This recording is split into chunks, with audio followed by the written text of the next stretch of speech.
আসসালামু আলাইকুম ওয়া রাহমাতুল্লাহি ওয়া বারাকাতুহু। আপনারা যারা যেখান থেকে আজকের এই প্রোগ্রামটি দেখতেছেন সকলকে আন্তরিক মোবারকবাদ, ধন্যবাদ। আজকে আপনাদের সামনে যে বিষয়টি নিয়ে উপস্থিত হয়েছি সেটি হচ্ছে আশুরার বিষয়ে, অর্থাৎ 10 মুহররম বিষয়ে কিছু গুরুত্বপূর্ণ আলোচনা নিয়ে উপস্থিত হয়েছি। এই আশুরা শব্দটি আশারুন থেকে গঠিত, অর্থাৎ 10। এই আশুরার কিছু করণীয় এবং কিছু বর্জনীয় আছে। আশুরার বিষয়ে রাসূল সাল্লাল্লাহু আলাইহি ওয়াসাল্লামের হাদিস থেকে আমরা জানতে পেরেছি, রাসূল সাল্লাল্লাহু আলাইহি ওয়াসাল্লাম বলেন, সুমু ইয়াউমা আশুরা ওয়া খালিফু ফিহিল ইয়াহুদ ওয়া সুমু ক্বাবলাহু ইয়াওমান ওয়া বা'দাহু ইয়াওমান। রাসূল সাল্লাল্লাহু আলাইহি ওয়াসাল্লাম দেখলেন যখন ইহুদিরা এই দিনে তারা রোজা রাখতেছে, তখন ইহুদিদেরকে প্রশ্ন করলেন, তোমরা কেন এই দিনে রোজা রাখো? তখন ইহুদিরা বলল, মুসা আলাইহিস সালাতু ওয়াস সালামকে এই দিনে আল্লাহ রাব্বুল আলামিন ফিরআউনের বর্বরতা থেকে আল্লাহ রাব্বুল আলামিন পরিত্রাণ দান করেছেন, অর্থাৎ মুসা আলাইহিস সালাতু ওয়াস সালামকে রক্ষা করেছেন, বিজয় দান করেছেন। এজন্য শুকরিয়াতান তারা এই দিনে রোজা রাখে। তখন রাসূল সাল্লাল্লাহু আলাইহি ওয়াসাল্লাম সাহাবায়ে কেরামদেরকে বললেন যে তোমরা আগামী বছর থেকে 9 তারিখ এবং 10 তারিখ, অর্থাৎ 9 মুহররম এবং 10 মুহররম, অথবা তো 11 মুহররম অথবা তো 10 মুহররম, এই 2 দিন মিল রেখে তোমরা রোজা রাখবে। তাহলে আমরা বুঝতে পারলাম এই আশুরাকে কেন্দ্র করে আল্লাহ হাবিব সাল্লাল্লাহু আলাইহি ওয়াসাল্লামের নির্দেশ 2টি রোজা রাখতে হবে।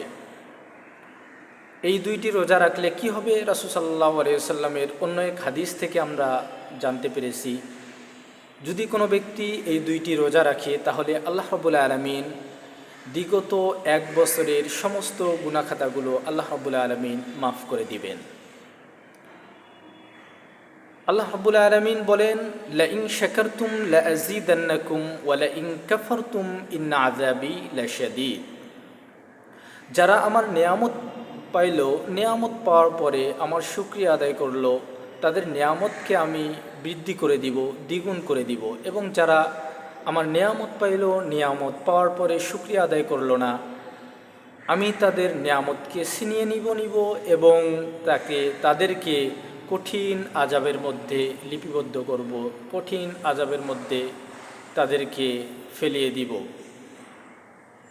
এজন্যই রাসূল সাল্লাল্লাহু আলাইহি ওয়াসাল্লাম শুকরিয়াতান 2টি রোজা রাখতে বলেছিলেন, যেহেতু মুসা আলাইহিস সালাতু ওয়াস সালামকে আল্লাহ রাব্বুল আলামিন বিজয় দান করেছেন এই দিনে। কিন্তু বাংলাদেশের মধ্যে দেখা যায় যে এই আশুরাকে কেন্দ্র করে অনেক বেদাতি এবং গোমরাহি কাজ করে থাকে অনেক মুসলিম উম্মাহ। এই 10 মুহররম যখন এই মুহররম মাস পড়ে যায়, তখন যারা খাস করে যারা সুন্নি আছে এবং শিয়া আছে, তারা এই মুহররম মাস আসলে কবরগুলোতে দেখবেন তারা বিভিন্নভাবে সজ্জিত করেছে, নিত্য নতুনভাবে কবরগুলোকে সাজাচ্ছে এবং মোমবাতি জ্বালায় এবং আগরবাতি জ্বালায়। এই দিনগুলোতে তারা নিত্য নতুনভাবে কবরকে সাজায়। এই কবর আসলে কবরকে সাজানো এটা ইসলামের মধ্যে সম্পূর্ণ একটা গর্হিত কাজ, বেদাতি কাজ। তারা নিজেকে মনে করে আমরা আশিকে রাসূল, আমরা আশিকে সাহাবা, আমরাই প্রকৃতপক্ষে নবীর উম্মাহ, আমরাই আহলে সুন্নি, আমরাই শিয়া, আমরাই নবীর উম্মত, শ্রেষ্ঠ উম্মত।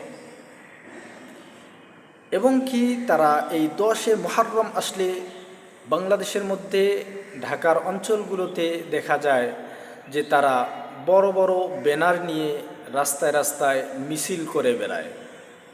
এই 10 মুহররম আসলে তারা মিছিল করে এবং র্যালি বাইর করে। এটা সম্পূর্ণ একটা বেদাত গোমরাহি কাজ।